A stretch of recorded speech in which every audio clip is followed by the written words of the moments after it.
Well, ladies and gentlemen, I wasn't even going to pop on tonight. I am absolutely dying with hay fever, migraine, the whole shebang. But I said I'd pop on and have a chat with you just in regards to the transfer updates of Celtic. Keith here, come on the hoop Celtic. If this is your first time coming across the channel, please do like and subscribe. It looks like is about to leave Celtic for a decent fee, a very surprising fee in some fans' eyes. You know what?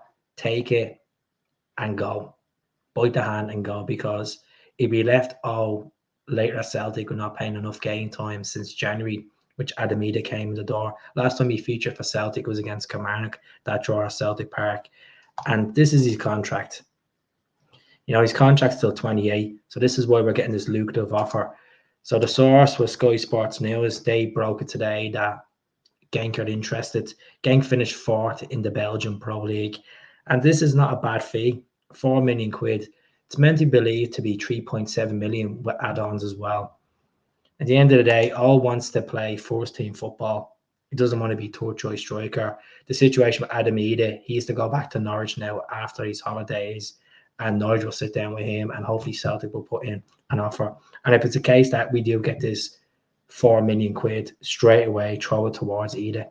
Well, I think realistically, I've said this on the channel so many times, I think we need to go out and get 2 strikers.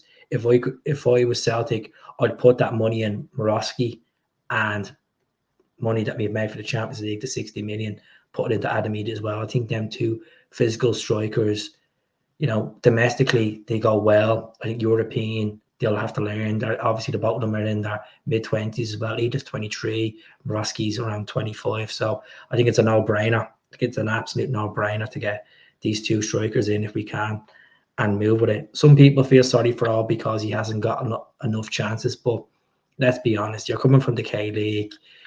It's a big step up.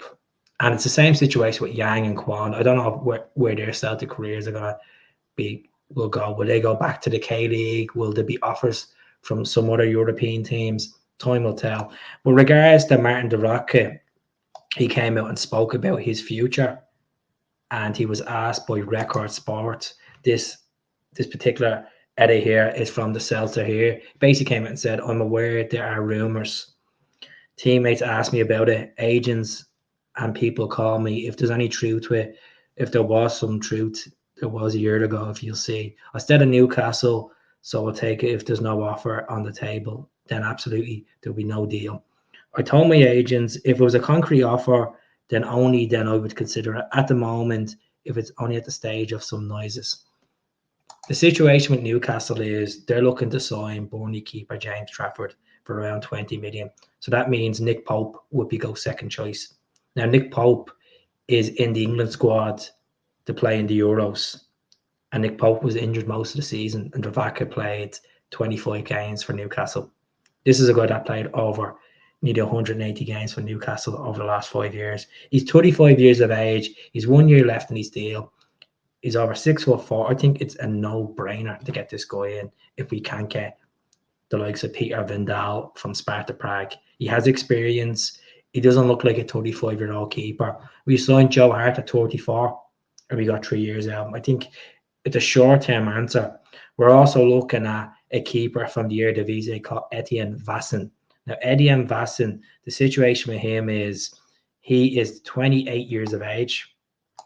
This is how many games he played last season in the Eredivisie. 49 goals conceded. Now, this is a team that finished 15th. RKC Waalwijk, that's what the names are. He's a free agent. This is his stats completely as well. He's played 210 games for them. 44 clean sheets. Now, that doesn't seem promising in Celtic fans' eyes. I think this is a situation with regards to Benjamin Siegrist. Benjamin Siegrist, I think, will leave Celtic. He's 2 years left his contract. He didn't feature at all last season. Scott Bain got a couple of games ahead of him. He's at the proposing his misses down in Australia. I think he'd be hinting for the move to the A-League as soon as possible. Let's be honest. If this guy's coming in as a number 2, I think it'll be a good bit of business. At the end of the day, if we can get him on a free, the wages won't be quite high. He's 6'3".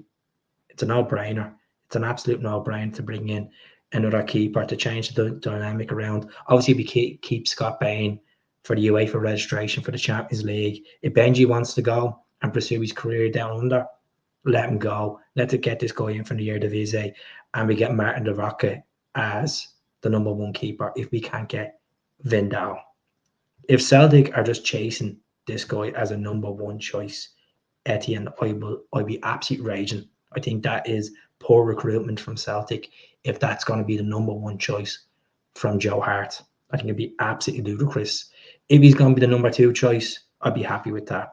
So let's see how this goes regards to the two goalkeepers. As I said, Peter Vindal, Celtic are still in talks with Sparta Prague. There's been reports it's going to cost them over $4 million to get him out of his contract, which he's only agreed a new deal with them after signing with them from AZ Alkmaar.